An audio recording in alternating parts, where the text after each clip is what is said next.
Bonjour, we are looking at how to pronounce this word in French and what it means, how to use it as well. We'll be looking at how to say more French useful vocabulary, so stay tuned. So how do you say it? Putain, putain. So it's generally said as an exclamation. Putain, you'll hear that a lot if you ever go to France. So what does it mean? Well, literally, putain, une putain is a prostitute, a professional sex worker, you could say. But it's used in French like shit, you know, or like the F word as well. So when something bad happens, you'd say putain.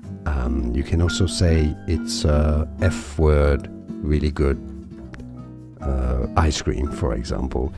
You'd say c'est une putain de bonne glace, for example. So really like the F word is what it means, really. And now you know. Like this video if you found it useful. I hope this makes sense. Let me know in the comments, and more videos for you here to learn more useful French vocabulary. See you there. Merci. Thanks for watching.